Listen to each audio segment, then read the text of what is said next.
itu tidak merasa pinjam, kemudian selalu diteror terus menerus. Nah, akhirnya bisa terjadi seperti itu teman-teman ya.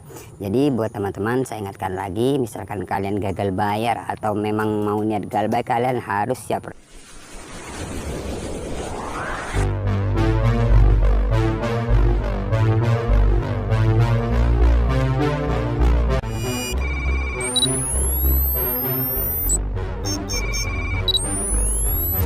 Assalamualaikum warahmatullahi wabarakatuh. Balik lagi di channel saya Markas Pinjol teman-teman ya.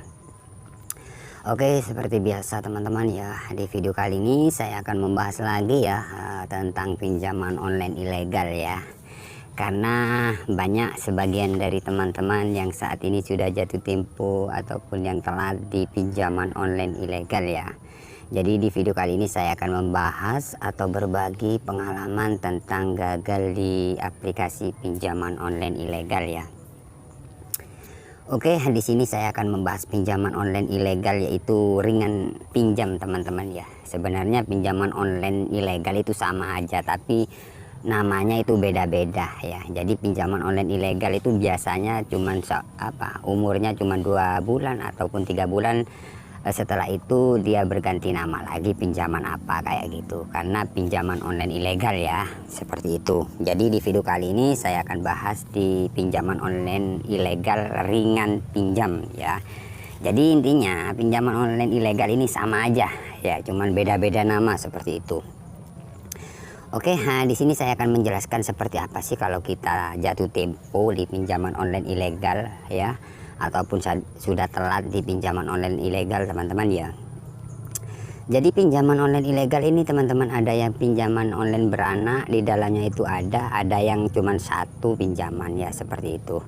Nah di sini ringan pinjam ini pinjaman online ilegal yang beranak teman-teman ya. Di dalam aplikasi ini ada 2 pinjaman yang sudah telat atau gagal bayar ya, 2 aplikasi ya sekaligus. Nah sejauh ini masih belum dibayar ya, karena apa sih? Karena cara penagihannya kita mau jatuh tempo ya, kurang 2 hari kita sudah diteror terus menerus ya. Kenapa sampai sekarang tidak dibayar? Karena cara penagihannya sangat sadis sih. Kalau saya bilang sadis apa ya, dengan teror data mau disebar ataupun mau dibikin grup donasi hutang di kontak-kontak kita. Nah itu yang kami berisikkan atau kami tidak mau seperti itu cara penagihannya. Sebenarnya kan masih belum telat sih, masih mau jatuh tempo, kurang 2 hari kita sudah diobrak-abrik ya dari pihak aplikasi tersebut. Jadi kami tidak mau, sampai sekarang tidak mau bayar karena cara penagihannya tidak beretika kalau pinjaman online ilegal ya. Pinjamannya cuma 7 hari ya, tenornya cuma 7 hari ya. Pinjamannya 1.800.000, yang masuk cuma 1.100.000 ya. Kemudian 5 hari kita sudah diobrak-abrik suruh bayar ya. 1 minggu kita harus balikan 1.800.000, mana kuat teman-teman. Jadi banyak teman-teman yang terjerat di pinjaman online ilegal, bunga yang sangat besar dan tenor yang sangat pendek seperti itu. Jadi akhirnya teman-teman banyak yang gagal. Nah seperti apa sih cara penagihannya? Nah di sini saya akan jelaskan teman-teman ya.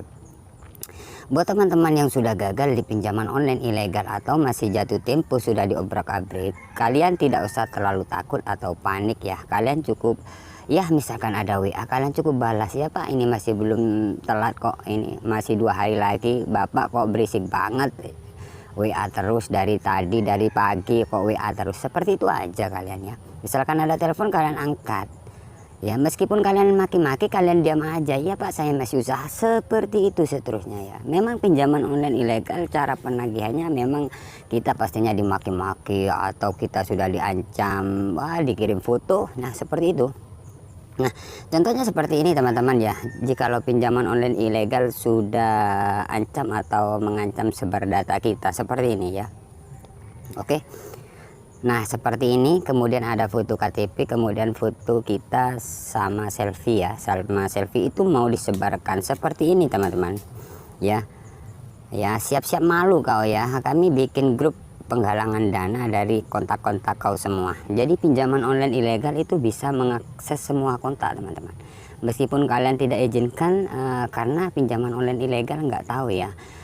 kontak-kontak kita itu bisa dia ambil semua. Jadi misalkan teman-teman yang saat inilah sudah telat ya, atau jatuh tempo sudah diancam seperti ini, kalian tidak usah panik ya. Kalian harus lebih berani dari pihak aplikasi ini ya.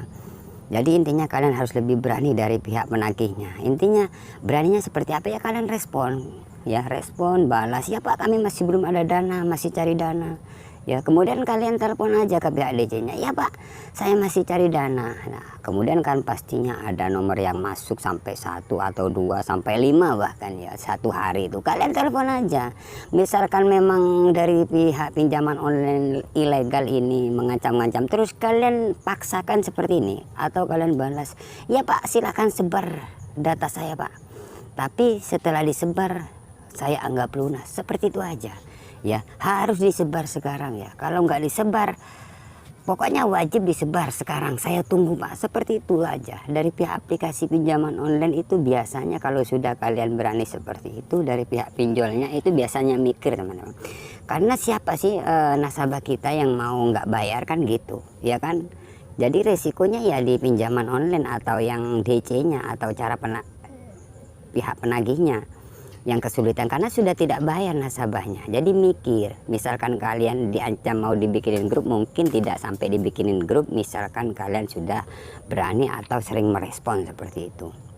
Mungkin ada sih 1, 2, 3 orang lah ya, kemungkinan kecil tidak ke seluruh kontak seperti itu teman-teman ya.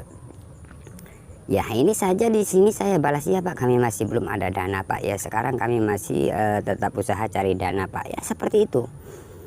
Jadi intinya saya tetap balas atau respon seperti itu teman-teman ya. Memang pinjaman online ilegal kalau kita tidak berani itu akan apa ya, menekan kita, karena ketahuan kalau kitanya itu ketakutan atau panik. Makanya saya sering bilang bikin video ya, di video-video sebelumnya itu ya, kalian harus lebih berani dari pihak penagihnya. Karena kalau kalian takut, dari pihak aplikasi semakin meneror seperti itu dengan cara-cara ya, segala cara yang dilakukan oleh pihak pinjol tersebut ya.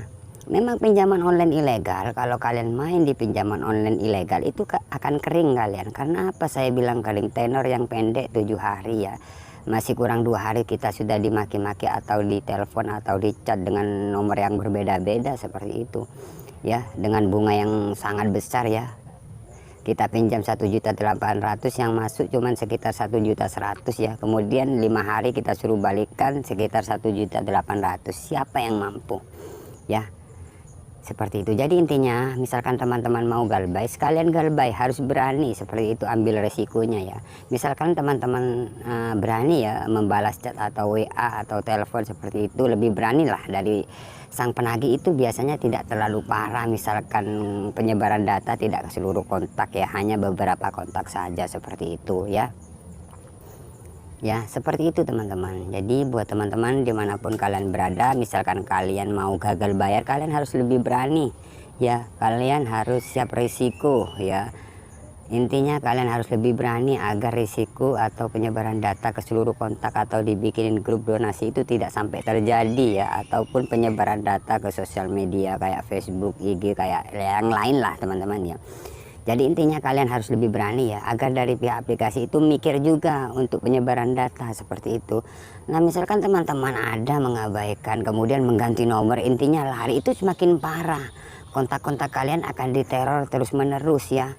Karena kalian sudah tidak aktif ya, kontak-kontak kalian akan ditelepon terus menerus. Akhirnya kontak kalian merasa resah, akhirnya bisa jadi melaporkan Anda yang pinjam, karena orang di kontak kalian itu tidak merasa pinjam, kemudian selalu diteror terus menerus. Nah akhirnya bisa terjadi seperti itu teman-teman ya. Jadi buat teman-teman saya ingatkan lagi, misalkan kalian gagal bayar atau memang mau niat galbay, kalian harus siap resiko ya, harus kalian berani ya merespon ataupun membalas chat ataupun menelpon ke pihak penagihnya seperti itu. Karena setiap setiap pinjaman memang ada risikonya seperti itu teman-teman ya. Jadi buat teman-teman Cukup sampai di sini saja ya untuk video kali ini. Semoga video ini bermanfaat buat teman-teman dimanapun kalian berada yang saat ini terjerat di pinjaman online ilegal ya. Oke, jangan lupa like, komen, dan subscribe channel ini ya. Saya akhiri. Assalamualaikum warahmatullahi wabarakatuh.